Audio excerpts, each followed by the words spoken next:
नमस्कार किसान भाइयों। जब हमारी फसलों में नाइट्रोजन हद से ज्यादा होता है तो हमारे फसलों में नुकसान ही होता है, ये आप सभी को पता है। तब ऐसे नाइट्रोजन को कंट्रोल करने के लिए आप पहला चुनाव करते हैं पोटैश का।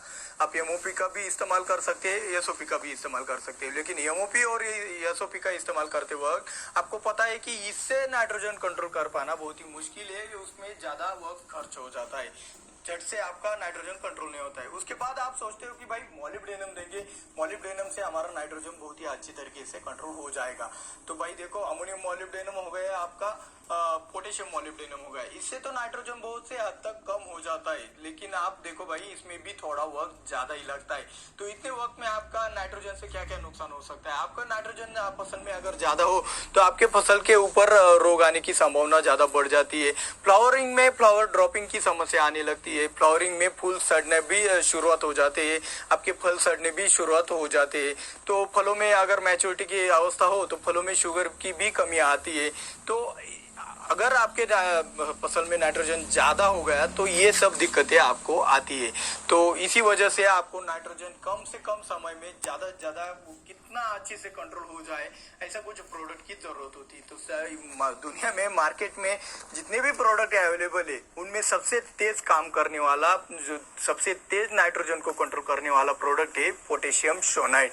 तो पोटेशियम शोनाइट के बारे में हम कंटेंट से लेकर उसकी कीमत और डोज तक हम ए टू जेड जानकारी आज के इस वीडियो में आपको देने वाले हैं। उसके लिए आपको ये वीडियो अंत तक ध्यान से देखना भी पड़ेगा और वीडियो को लाइक भी करना पड़ेगा। शोनाइट 3 न्यूट्रिएंट का मिक्सचर है, यानी कि कॉम्बिनेशन है। तो ये कोई अलग सा प्रोडक्ट नहीं है कि भाई मार्केट में ये रिसर्च हुआ वो रिसर्च हुआ, ये सिर्फ न्यूट्रिएंट का मिक्सचर है। एक ठराविक रेशो होता है, उस रेशो में तीनों न्यूट्रिएंट का अगर मिलाया जाता है तो उसका रिजल्ट बहुत ही तगड़ा आता है। तो उसमें आता है पहला पोटेशियम जो कि पोटेशियम ऑक्साइड के फॉर्मुलेशन में आता है, और वो आता है 22 शोनाइट में मैग्नीशियम ऑक्साइड, यानी कि बाद में आता है आपके शोनाइट में सल्फर आता है उसमें 15%। तो ये तीनों प्रोडक्ट यानी कि पोटेशियम, मैग्नीशियम और सल्फर का कॉम्बिनेशन है आपका पोटेशियम शोनाइट। शोनाइट काम कैसे करता है ये अब हम जान लेते हैं। तो भाई पोटेश को हम राजा कहते हैं, यानी कि सब न्यूट्रिएंट का राजा है। ये फसल को मजबूती लाता है और साथ ही भी साथ आपकी जो नाइट्रोजन के रिजल्ट है उसे कम करने की भी एक कोशिश करता है। तो ये पोटेशियम ऑक्साइड के रूप में हमारे शोनाइट में होने से, इसमें से अलग से ऑक्सीजन भी मिलने से, जब हम इसका ड्रिप एप्लीकेशन या फिर सॉइल में से एप्लीकेशन करते हैं तब हमारी जड़ों को एक अलग से ऑक्सीजन भी मिल जाता है। ज्यादा जरूरत होती है क्योंकि बारिश के कारण वाटर लॉगिंग कंडीशन में ऑक्सीजन जड़ों को नहीं मिल पाता है। तो ये पोटेशियम ऑक्साइड होने से इसमें और भी ज्यादा आपको रिजल्ट मिल जाते हैं। तो पोटेशियम की जरूरत ज्यादा परिपक्वता के अवस्था में हमारी फसलों में, हमारी फलों में ज्यादा शुगर लाने के लिए और ज्यादा वजन लाने के लिए जरूरत होती है। तो उसके बाद आता है आपका मैग्नीशियम। तो मैग्नीशियम भी आपके पोटेशियम शोनाइट में मैग्नीशियम ऑक्साइड के रूप में आता है। तो इससे भी ऑक्साइड यानी कि ऑक्सीजन हमारी जड़ों को अच्छी तरीके से मिल जाता है। तो ये अलग से फायदा ऑक्साइड का हो जाता है। अब मैग्नीशियम क्या काम करता है हमारी फसलों में, ये पोटेश और मैग्नीशियम का ये जो कॉम्बिनेशन है इस तरह से बना है कि भाई इसका अपटेक भी बहुत ही अच्छे से हो जाता है। और मैग्नीशियम भी आपको पता है कि नाइट्रोजन के साथ मिलकर आपका क्लोरोफिल तैयार करने का काम करता है। अब अगर आपकी क्लोरोफिल बढ़ जाते हैं तो उससे फोटोसिंथेसिस भी बढ़ जाता है और नाइट्रोजन भी अच्छे से उसका जो रेशो है वो कम हो जाता है। तो ये आपका मैग्नीशियम ऑक्साइड से फायदा हो जाता है। और रही बात इसमें जो पोटेशियम शोनाइट में आता है तीसरा न्यूट्रिएंट, वो आता है सल्फर। तो सल्फर से फसल को कम मात्रा में भी आपको पता है कितनी ज्यादा और बढ़िया रिजल्ट आते हैं। फसल की रोग प्रतिकारक शक्ति है वो भी इनसे सल्फर से बढ़ती है। तो सल्फर हमने सल्फर की वीडियो में बताया है कि भाई सल्फर आपके फसल को ज्यादा नहीं लगता, लेकिन वो जो अपना मोटर इंजन होता है, मोटर इंजन में जितनी ऑयल की जरूरत होती है पेट्रोल की तुलना में, उतनी ही जरूरत आपके एनपीके की तुलना में सल्फर की होती है। तो यहाँ पे ये सल्फर जाने से हमारी फसलों की ग्रोथ भी बहुत ही अच्छे से हो जाती है। तो इन तीनों का कॉम्बिनेशन जमीन में डालने से क्या होता है कि कैटायन कैपेसिटी बढ़ जाती है। जमीन के अंदर जो भी न्यूट्रिएंट होते हैं उनका अपटेक बहुत ही आसानी से और बहुत ही तेज गति से होने लगता है। इससे न्यूट्रिएंट अपटेक बढ़ने से क्या होता है, आपकी फसल बहुत ही अच्छे से बढ़ने लगती है और आपके फसल में बहुत ही अच्छे रिजल्ट आने लगते हैं। सोनाइट जिन जिन फसलों में आपको नाइट्रोजन कंट्रोल करना है, वजन बढ़ाना है, आपकी शुगर बढ़ानी है, उन सभी फसलों में आप पोटेशियम सोनाइट का इस्तेमाल कर सकते हैं। जिनमें आते हैं टमाटर, मिर्च, सोयाबीन, शिमला मिर्च, तुरई, गुलाब, अंगूर, अनार, कपास, धान, आलू, लहसुन, प्याज जैसे सभी फसलों में आप इसका इस्तेमाल बेझिझक कर सकते हो। पोटेशियम सोनाइट का अगर आपको अच्छे से कॉम्बिनेशन बनाना है तो भाई इसका कॉम्बिनेशन पहले ही बन चुका है। ये रेडीमेड कॉम्बिनेशन ही देखो भाई, मैग्नीशियम, पोटेशियम और सल्फर का ये कॉम्बिनेशन आता है। अलग से आप किसी न्यूट्रिएंट में इसका कॉम्बिनेशन बनाने जाओगे तो ये रेशो बिगड़ जाएगा और आपको रिजल्ट नहीं आएगा। तो मेरी सलाह ये है कि भाई इसका कॉम्बिनेशन किसी भी के न्यूट्रिएंट के साथ ना करें।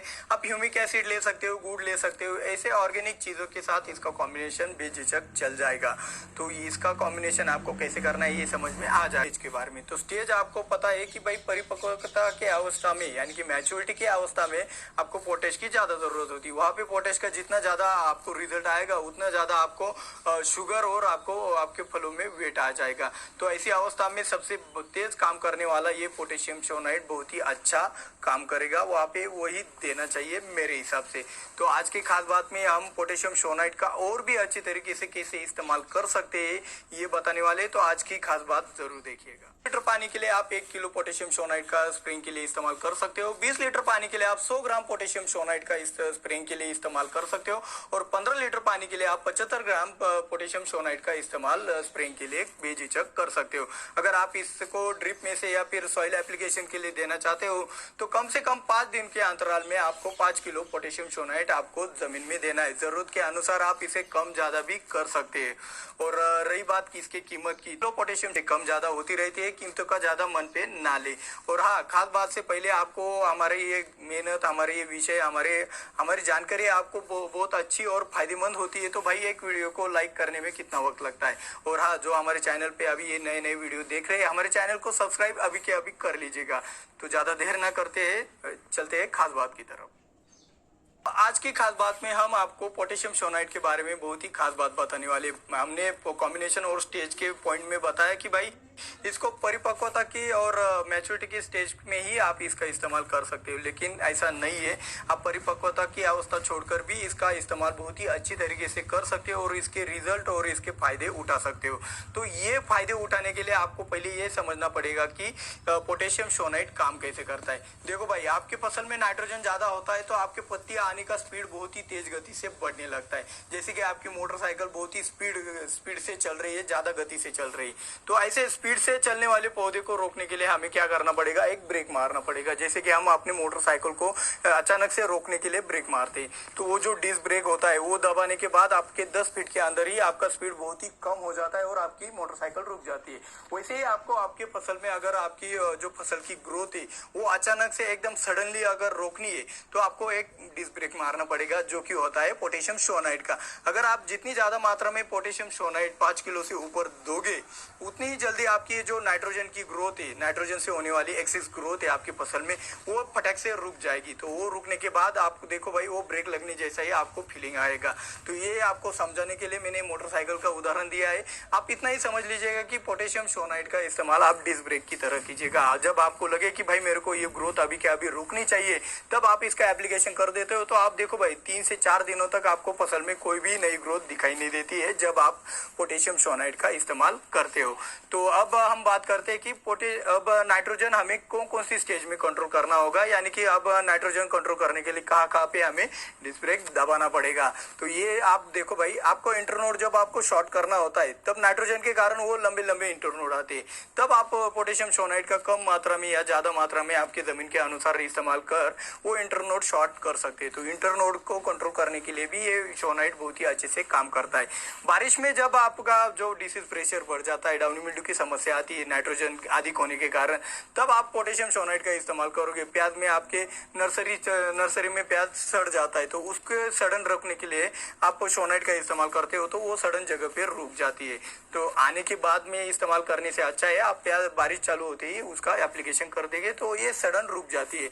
तो फ्लावरिंग स्टेज में भी ये फ्लावर ड्रॉपिंग में होने से, अधिक नाइट्रोजन होने से जो फ्लावर ड्रॉपिंग होती है और जो सड़न होती है फूलों की और फलों की, वो भी रोकने में ये कारगर साबित होता है। तो मैच्योरिटी स्टेज में तो आपको पता ही है पोटेशियम कितना कितना अपना अच्छा रिजल्ट दिखाता है। तो मैच्योरिटी स्टेज में भी आपका पोटेशियम शोनाइट काम तो कर ही जाता है। तो आपको पोटेश के बारे में ज़्यादा अच्छे से जानकारी चाहिए तो आप